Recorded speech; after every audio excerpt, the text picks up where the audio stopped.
আছি তো এমনিতেই এক ব্যস্ততার মধ্যে, তার উপরে ইউকেতে এখন উইন্টার সিজন, প্রচন্ড শীত এবং উৎসবমুখর পরিবেশ।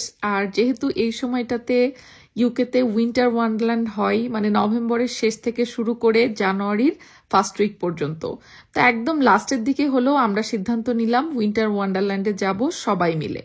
আমাদের সাথে কিন্তু নাহারাপুরা, লিরাপুরাও সবাই আছে এবং নাহারাপুদের ফুল ফ্যামিলি, মানে আঙ্কেল আন্টি সহ আমরা এসেছিলাম উইন্টার ওয়ান্ডারল্যান্ড দেখার জন্য।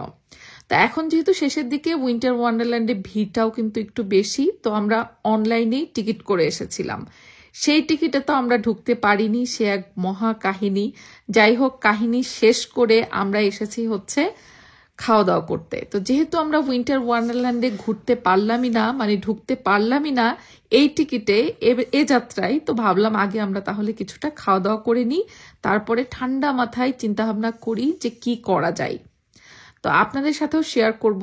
আসলে উইন্টার ওয়ান্ডারল্যান্ডে অনলাইনেও টিকিট করা যায়, আবার যেও টিকিট করা যায়। তো যেহেতু অনেক ভিড় থাকবে এটা আমরা আগে থেকেই জানতাম, তো সেই চিন্তা করে আমরা টিকিটটা অনলাইনেই করেছিলাম। প্রতিবার আমরা যেটা করতাম যে অনলাইনে টিকিট করে আসলেও যদি একটু লেটও হতো, আধা ঘন্টা 1 ঘন্টা, ওরা কিন্তু ঢুকতে দিত। মানে ওদের হচ্ছে টাইমের একটা স্লট থাকে 1 ঘন্টার করে করে। যেমন ধরেন বেলা 12টা থেকে 1টা পর্যন্ত একটা স্লট, 1টা থেকে 2টা পর্যন্ত আর একটা, 2টা থেকে 3টা পর্যন্ত আর একটা। তো অনলাইনে টিকিট বুকিং করার সময় কিন্তু ওখানে স্লটটা বুক দিয়ে নিতে হয় যে আমরা কয়টা থেকে কয়টার মধ্যে এন্ট্রি নিব।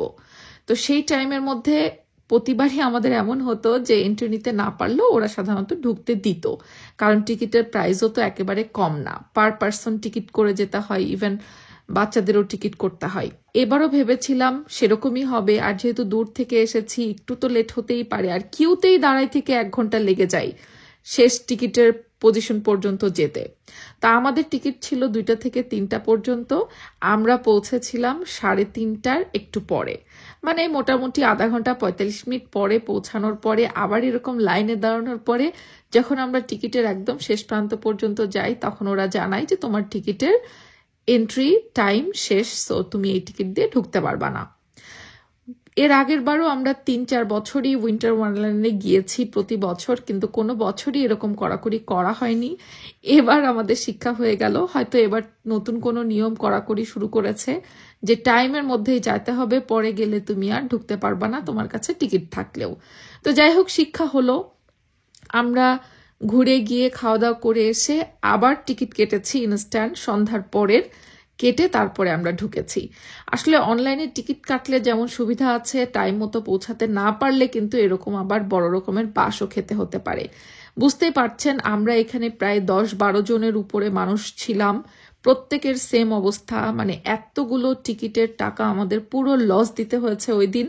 বাট তারপরেও যেহেতু বাচ্চা কাচ্চা নিয়ে এসেছি, নাহারাপুর আব্বু আম্মু মানে আঙ্কেল আন্টি সাথে এসেছেন, তাদের উইন্টার ওয়ান্ডারল্যান্ড দেখাবে বলে নাহারাপু প্ল্যান করেছিল, তো না দেখে তো আমরা যাব না। এই জন্য আমরা আবারও দ্বিতীয়বার ওখানে ইনস্ট্যান্ট টিকিট কেটে হলেও ঢুকেছি উইন্টার ওয়ান্ডারল্যান্ডে। বেসিক্যালি এটা যে শুধু বাচ্চাদের জন্যই এনজয়ের একটা জায়গা সেটা না, এখানে বড়রাও অনেক এনজয় করে। এখানে অনেক রাইড আছে যেগুলো শুধু বড়দের জন্যই, ওগুলোতে আবার বাচ্চারা অ্যালাউ না। সো উইন্টার ওয়ান্ডারল্যান্ড লন্ডনের এটা এমনভাবে ডিজাইন করা থাকে যেখানে বাচ্চারা থেকে শুরু করে বড়রা বিভিন্ন ধরনের অ্যাক্টিভিটিস করতে পারবে, আনন্দ উদযাপন করতে পারবে। এবং পৃথিবীর বিভিন্ন দেশ থেকে কিন্তু লন্ডনের এই উইন্টার ওয়ান্ডারল্যান্ড দেখার জন্য প্রতি বছর অনেক মানুষ আসে। আর এই যে বড় যেই সিটি স্টারটা দেখছেন, মানে হুইলটা, এটাতে এবছর আমাদের চড়া হয়নি সময় স্বল্পতার কারণে। যেহেতু আমরা দুপুর টাইমে টিকিট কেটেও ঢুকতে পারিনি, বাইরে আমাদের খাওয়া দাওয়া করে সময় স্পেন্ড করতে হয়েছে, সন্ধ্যার পরে ঢুকেছি আর রাত 10টাতে এটা বন্ধ হয়ে যায়। আর এই বড় হুইলটাতে চড়তে হলে মিনিমাম 1-1.5 ঘন্টা কিউতে থাকতে হয়। তো এর কারণে আমাদের পক্ষে আর আসলে সম্ভব হয়নি উইন্টার ওয়ান্ডারল্যান্ডের বড় হুইলটাতে এবার চড়া। তা আমরা চলে এসেছি সেজা মামনির মনটা খুশি করার জন্য। প্রতিবারই সেজা যেটা করে সেটা হচ্ছে বিভিন্ন রাইডে চড়তে হবে, আর তার বাবার সাথে এরকম কিছু গেমস থাকে, সেই গেমসগুলো খেলে একটা না একটা কোনো টেডি বা ডলস কিছু একটা তার পুরস্কার জিততেই হবে, না হলে তার মনটা খারাপ হয়ে যায়। তোর বাবা এবারও চেষ্টা করেছে এই বড় ব্যানানাটা যাতে সে পায় সেটার জন্য সে গেমসটা খেলছে। ইভেন একবার না, দুইবার না, তিনবার খেলেছে, বাট তারপরও সামহাও পারেনি। আসলে ইটস লাক, তো কিছু করার নেই। টোটাল 20 পাউন্ডস এখানে সেজার পাপা ট্রাই করেছে যে সে যদি তার মেয়েকে খুশি করতে পারে, বাট সামহাও হয় নাই। আমার সেজা মামনির তখন মনটা অনেক খারাপ হয়ে গেছে, কিন্তু তারপরও ও বুঝেছে বিকজ ওর বাবা অ্যাটলিস্ট চেষ্টা করেছে। আর উইন্টার ওয়ান্ডারল্যান্ডে এরকম অনেকগুলো শপ থাকে, যে সবগুলোতে বিভিন্ন অ্যাট্রাকটিভ সব ডল, টেডি, অনেক কিছু মানে গিফটস রাখে, যেগুলো বাচ্চারা দেখলে খুব পছন্দ করে এবং বায়না ধরে এগুলো তাদেরকে নিতেই হবে। আর ওরা এগুলো টাকা দিয়ে সেল করে না, গেম খেলেই প্রাইজটা জিততে হবে। যদি তুমি জিততে পারলা তো তুমি পাবা, যদি জিততে না পারলা তো পাবা না। যদি টাকা দিয়ে কেনার অপশন থাকতো তাহলে হয়তো টাকা দিয়েই কিনে দিতাম মেয়েকে, বাট সেই অপশন নেই। এই জন্য ওর বাবা খুব করে চেষ্টা করেছিল, কিন্তু তারপরেও যখন পারলো না, সেজা মামনির অনেক মন খারাপ হলো। পরে আমরা করলাম, সেজাকে বললাম, সেজা আচ্ছা চলো, তোমার পছন্দের যতগুলো রাইডস আছে সবগুলো রাইডসে তোমাকে চড়াবো। তো তারপর একটা একটা করে যতগুলো রাইডসে চড়ার মতো টাইম ছিল আমাদের হাতে, ততগুলো রাইডসে সেজাকে চড়িয়েছিলাম। আর যেহেতু এখানে আসলে সময় স্বল্পতার একটা ব্যাপার ছিল, 10টার সময় ক্লোজ হয়ে যাবে, আর প্রতিটা রাইডসেই না বেশ ভালো রকমের কিউ ছিল। তো আসলে শেষের দিকে উইন্টার ওয়ান্ডারল্যান্ড অনেক ভিড়, আর জানুয়ারির 5 তারিখ পর্যন্তই হচ্ছে উইন্টার ওয়ান্ডারল্যান্ড। এবছর শেষ হয়ে যাচ্ছে, আবার এবছরের নভেম্বরের লাস্টের দিকে হবে, যেটা বেসিক্যালি 2026 এর জন্য, বা 2025 এর লাস্টে। নভেম্বরের লাস্টের থেকে ডিসেম্বর এবং জানুয়ারির 4-5 তারিখ পর্যন্তই থাকে। তো সেজা মামনিকে খুশি করার জন্য ওর বাবা বিভিন্ন ধরনের রাইডসে চড়ছে। এখানে যে বাম্পিং কারটা আছে, সেই বাম্পিং কারটাতে ও প্রত্যেক মানে ফানফেয়ারে গেলেই চড়ে। এই ধরনের ফানফেয়ারগুলো কিন্তু ইউকেতে আবার সচরাচর বিভিন্ন ধরনের পার্ক বা কোনো ধরনের কোনো খোলা ওপেন প্লেসে মাঝে মাঝেই হয়। বিশেষ করে বাচ্চাদের যখন স্কুলের মিড টার্ম বা হাফ টার্ম থাকে তখন হয়, মানে সব এলাকাতেই মোটামুটি হয়। তো ছোট আকারে হোক বড় আকারে হোক, সবখানেই সেজার এখানে চড়তেই হবে। আর উইন্টার ওয়ান্ডারল্যান্ড মানেই হচ্ছে সবকিছু অনেক বড় বড়, অনেক বিশাল এবং অনেক এন্টারটেইনমেন্ট।